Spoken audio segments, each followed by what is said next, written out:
कहा पाकिस्तान और बांग्लादेश और उधर से बांग्लादेश और चाइना, तो पाकिस्तान और बांग्लादेश मिलकर दोस्ती कर भी लें, अपनी दोस्ती को किसी अपर लेवल पे भी ले जाएं तो कुछ नहीं कर सकते। दोनों कंगले हैं, दोनों ने इन दी एंड भाई जाके झुकना ही है। आजकल जंग है ही ट्रेड की, आजकल जंग है ही इकोनॉमी की, वो पहली वाली जंग नहीं है। मैं अक्सर ये बात करता हूँ। तो इंडिया को पता है कि अगर इनको इनकी औकात पर गिराना है, देखें हमने इंडिया को आंखें दिखाई, उन्होंने हमारे साथ ट्रेड बंद की, तो हमें 2-3 साल के अंदर ही रियलाइज हो गया। अब उन्होंने बांग्लादेश को बेसिकली बताया कि आपकी वैल्यू क्या है, आपकी औकात क्या है, वो उसको थोड़ा सा बता रहे हैं कि आपके पास तो लॉजिस्टिकल इंफ्रास्ट्रक्चर नहीं है। आप हमारी 7 स्टेट की बात करते हैं कि वो समंदर तक एक्सेस नहीं रखती, तो आपको तो हम कहीं का भी नहीं छोड़ेंगे।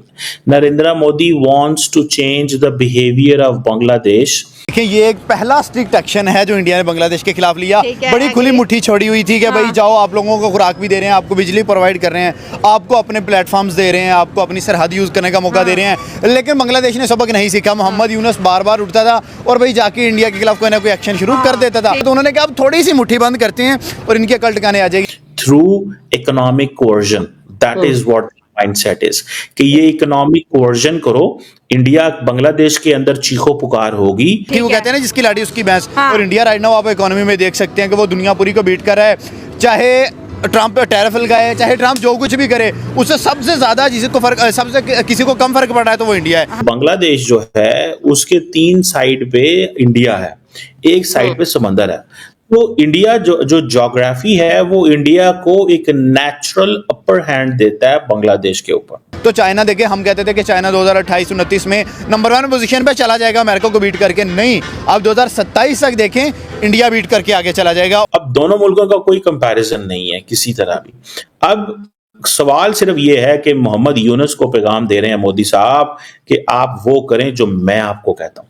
अब फॉर एग्जाम्पल इंडिया का तो ये एक टूल है ना। मुझे आपको पता, देयर आर 54 रिवर्स जो इंडिया से बांग्लादेश में जाते हैं, और ये सारे वो जो है ना अपस्ट्रीम फ्लो है। तो इसमें अगर इंडिया चाहे तो वो पानी रोक सकता है। दोस्तों, आपने अक्सर सुना होगा कि जब सीधी उंगली से घी नहीं निकलता तो उंगली को टेढ़ी करना पड़ता है। दरअसल ये दोस्तों एक सबना डीप स्टेट की पॉलिसी थी, किसी तरीके से भारत से लाई करवा दी जाए बांग्लादेश और पाकिस्तान की। ये इनको पता है कि भारत जिस तेजी से ग्रो कर रहा है, भारत को रोकने का यही तरीका है कि उकसाओ और भारत लड़ पड़े। दोस्तों, बात ये है कि अगर हम किसी भी देश से अगर आज लड़ने चले गए ना, तो ये बात तो कन्फर्म है कि हम बांग्लादेश व पाकिस्तान को हस्ती से मिटा देंगे, लेकिन हम बहुत पीछे चले जाएंगे। यही सब वो चाहते हैं। आज भारत जिस तेजी से आगे बढ़ रहा है दोस्तों, अभी मान के चलिएगा 2030 तक हम बहुत आगे निकल चुके होंगे। और जिस हिसाब से ट्रम्प ने टैरिफ लगाया ना, हम चाइना को भी पीछे छोड़ देंगे। अब दुनिया ये चीज़ देखना नहीं चाहती, इसलिए वो हमारे यूनुस के थ्रू तंग करवा रहे हैं। मोदी जी ने उसका टेटुआ दबा दिया है, अब चीखें निकल रही हैं। ये पाकिस्तानी भी जानते हैं। कमेंट्स कीजिएगा, वीडियो को लाइक और चैनल सब्सक्राइब जरूर कीजिएगा। Thank you. देखिए ये एक पहला स्ट्रिक्ट एक्शन है जो इंडिया ने बांग्लादेश के खिलाफ लिया। बड़ी खुली मुट्ठी छोड़ी हुई थी कि भाई जाओ, आप लोगों को खुराक भी दे रहे हैं, आपको बिजली प्रोवाइड कर रहे हैं, आपको अपने प्लेटफॉर्म्स दे रहे हैं, आपको अपनी सरहद यूज़ करने का मौका दे रहे हैं। लेकिन बांग्लादेश ने सबक नहीं सीखा। मोहम्मद यूनुस बार बार उठता था और भाई जाके इंडिया के खिलाफ कोई ना कोई एक्शन शुरू कर देता था। तो उन्होंने कहा अब थोड़ी सी मुट्ठी बंद करते हैं और इनकी अकल ठिकाने आ जाएगी। आप देखें, कभी उन्होंने बोल दिया है ना हमारे थ्रू आप शिपमेंट कर सकते हैं। म्यांमार हो गया, भूटान हो गया या नेपाल हो गया, जो भी कंट्रीज थी, और यही 2-3 ऐसे कंट्रीज थे जहाँ पे ज़्यादा एक्सपोर्ट बांग्लादेश की हो रही थी। से फिर वो यूरोप वाली साइड पे जा रहे थे। और यही बंद हो गया तो बांग्लादेश को तो खाने के लाले पड़ जाएंगे, ऑलरेडी पड़े हुए हैं और पड़ जाएंगे। देखिए ये जो इनके टका थोड़ा सा ऊपर जाना शुरू हो गया था, और टका दोबारा से हकीर बन जाएगा और लोग वही कहेंगे कि भाई आपके औकात टके जोगी भी नहीं रही। मैं ये बात करता हूँ कि बांग्लादेश को पता नहीं अकल क्यों नहीं आ रही। इंडिया जो है शेख हसीना की वजह से आपको प्लेटफॉर्म्स दे रहा था कि यार आप हमारे प्लेटफॉर्म्स यूज करो, चलो कम से कम आप भी सोसाइटी के अंदर कहीं स्टेबल हो जाओ थोड़ा बहुत। लेकिन बांग्लादेश ने कहा नहीं भाई, इंडिया के शायद हमसे मफादात जुड़े हुए हैं, इंडिया का कोई और पंगा है या क्या चक्कर है। बांग्लादेश ने भाई अपने आप को समझा कि हम बहुत ऊपर चले गए। इंडिया को कह रहे हैं कि आप नॉर्थ जो है वो हमारा हिस्सा है। नॉर्थ ईस्ट के गार्डियन हम हैं और चाइना को एयरबेस बनाने दे रहे, चिकन नेक कॉरिडोर पे। चाइना पाकिस्तान में भी है, चाइना बांग्लादेश में भी है। भाई चाइना और इंडिया की नहीं बनती। इवन दो वो ख्वाब है कि dragon and elephant dance together and हम बड़े अच्छे फ्रेंड बन जाएंगे, लेकिन दुश्मन तो दुश्मन ही रहता है। बिल्कुल, देखें बांग्लादेश अपने मुंह मियां मिठू बनने की कोशिश कर रहा था कि ठीक है जी नॉर्थ जो साइड है वो हमारी है, लेकिन ऐसे नहीं होता भाई। जिसकी पावर है भैंस उसी की है। लाठी वो कहते हैं ना जिसकी लाठी उसकी भैंस। और इंडिया राइट नाउ आप इकोनॉमी में देख सकते हैं कि वो दुनिया पूरी को बीट कर रहा है।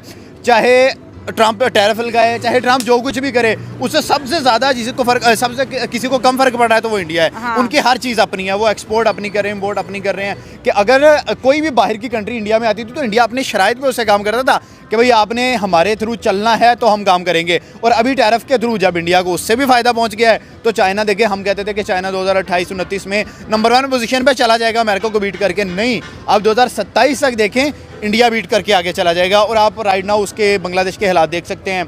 पहले आप चावलों के लिए रोते थे, पहले आप बिजली के लिए इंडिया के आगे रोते थे कि यार हमें ये चीज़ें प्रोवाइड कर दो, और अब जो आपने अपने पाँव पे, मैं कहता हूँ, खुद कुल्हाड़ी मारी है, ट्रेड इफेक्ट हो गई है। देखें आज भी जितना बांग्लादेश के अंदर बिजनेस है, चाहे वो शर्ट्स का है, चाहे कोई कपड़े का है, जो भी है, वो सारा इंडिया के इन्वेस्टर्स वहाँ लेके जा रहे हैं। बिजली है, अडानी लेके वहाँ पे जा रहा है। उसके अलावा आपके पास है क्या? आपके पास एक फोकी कहते हैं ना कि ईगो बनी हुई है आप लोगों की, और वो मोहम्मद यूनुस है। यूनुस खुद तो डूबेगा और साथ में वो कहते हैं ना सनम हम तो डूबेंगे, तुम्हें लेके डूबेंगे। कि आजकल जंग है ही ट्रेड की, आजकल जंग है ही इकोनॉमी की, वो पहली वाली जंग नहीं है। मैं अक्सर ये बात करता हूँ।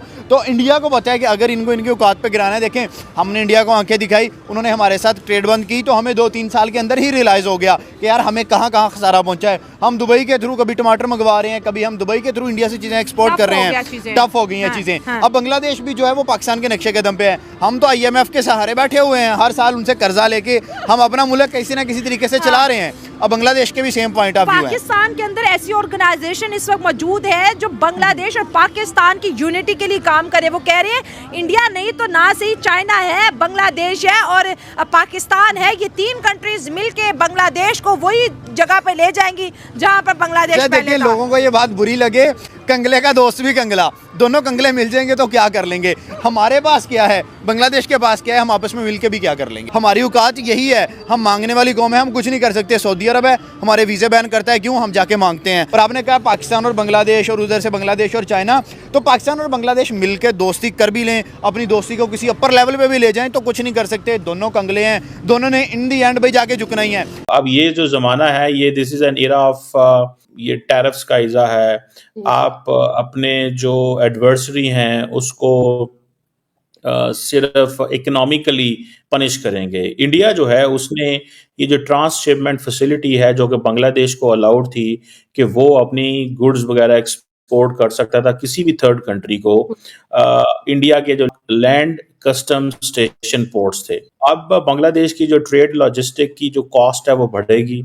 बेसिकली तो वो बांग्लादेश को देखिए ना, एक तरफ अमेरिकन ने बांग्लादेश के ऊपर 39% टैरिफ लगा दिए। आप देखिए ना, if in Bangladesh today has to export something to Nepal, तो ट्रेड रूट तो खत्म हो गया। If Bangladesh have to export something to Bhutan, तो बात तो खत्म हो गई। इफ बांग्लादेश हैव टू, ये इंटरनल चीज है। अब देखिए ना, इसमें 2 चीजें हैं। शेख हसीना वाजद थी पॉलिटिशियन, मोहम्मद यूनुस पॉलिटिशियन नहीं है। मोहम्मद यूनुस इलेक्टेड होके नहीं आए, ठीक है जी।